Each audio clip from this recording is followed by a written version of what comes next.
आपके अनुसार पृथ्वी के लिए सबसे बड़ा खतरा क्या है? मानव को इस बात का विश्वास होना कि कोई और इसे बचाएगा। ये बात नॉर्थ और साउथ पोल पर चलने वाले पहले व्यक्ति रॉबर्ट स्वान ने कही थी। हिंदू कुश हिमालय क्षेत्र को विश्व का तीसरा ध्रुव यानी कि थर्ड पोल माना जाता है, जो जलवायु परिवर्तन की दृष्टि से असुरक्षित है। अब वैज्ञानिकों के अनुसार हिंदू कुश हिमालय क्षेत्र विनाश के कागार पर है।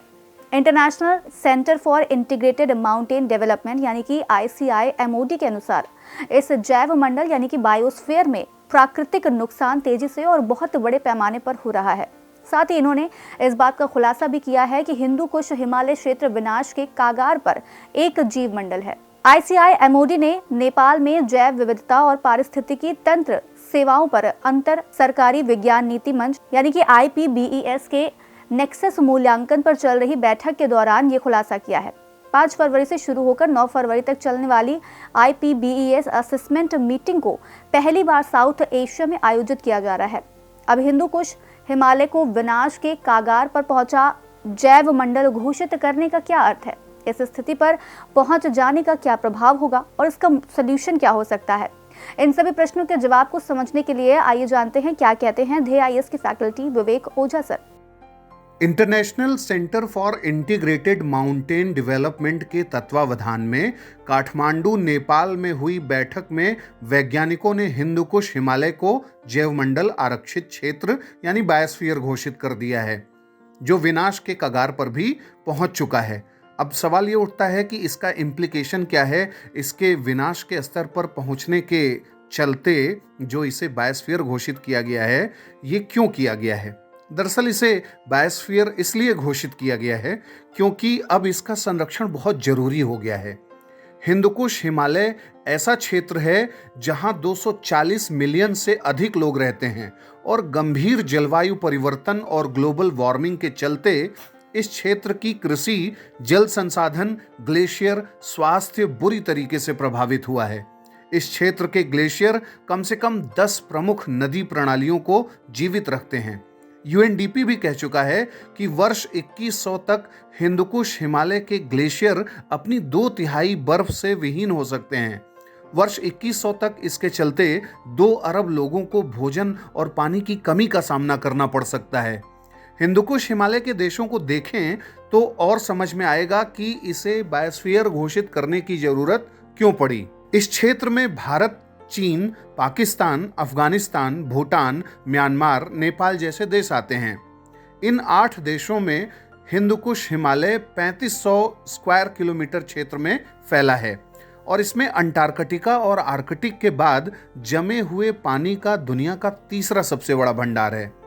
भारत, चीन इस क्षेत्र में हैं तो इसकी आबादी का अंदाजा भी लगाया जा सकता है, जो विभिन्न प्रकार के प्रदूषणों को भी बढ़ावा दे रहा है। हिमालयी पारितंत्र, वन्य जीव, जैव विविधता इस क्षेत्र में औद्योगिकरण, नगरीकरण, शहरीकरण, विकास परियोजनाओं के चलते बहुत बढ़ गई है। जंगलों का विनाश हो रहा है और जल का अतिदोहन एक गंभीर स्थिति बन गई है। इसके चलते गंभीर जल संकट, खाद्य संकट, भूखमरी, कुपोषण, ऊर्जा संकट की स्थितियां उत्पन्न हो सकती हैं। और अब अगर सॉल्यूशन की बात करें तो सबसे पहले हिंदुकुश क्षेत्र के देशों को हिमालयी पारितंत्र को सुरक्षित करने के लिए कठोर प्रावधान करने होंगे।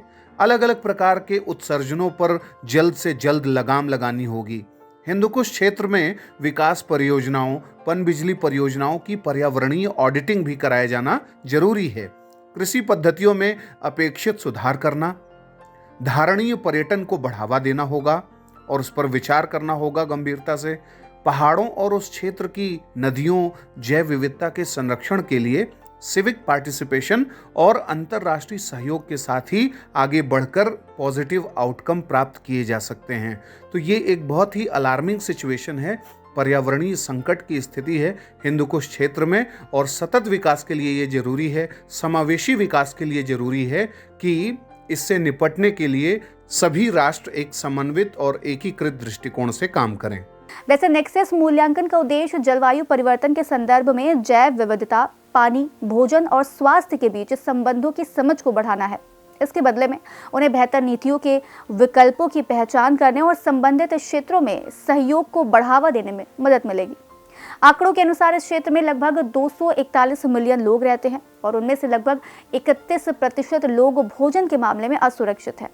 IPBES की बात करें तो इसकी स्थापना 2012 में 145 सदस्य देशों के साथ की गई थी। इनका उद्देश्य जैव विविधता और पारिस्थितिकी तंत्र सेवाओं के लिए विज्ञान नीति इंटरफेस को मजबूत करना है। इस बैठक में 130 से अधिक वैश्विक विशेषज्ञ शामिल होंगे जो खाद्य और जल सुरक्षा, स्वास्थ्य, जैव विविधता और जलवायु परिवर्तन के बीच संबंधों पर विचार करेंगे। बैठक में शामिल ICI MOD के रिसर्चर्स ने हिंदू कुश हिमालय क्षेत्र में प्रकृति और आवास में हो रहे नुकसान को भी समझाया, जो 3500 किलोमीटर तक फैला है। इसमें 8 देश, जिसमें अफगानिस्तान, बांग्लादेश, भूटान, चीन, भारत, म्यांमार, नेपाल और पाकिस्तान तक विनाशकारी रूप में है। तो बस आज कार्यक्रम में इतना ही। हम फिर मिलेंगे कुछ नई जानकारी के साथ। तब तक के लिए मुझे दीजिए इजाजत। नमस्कार।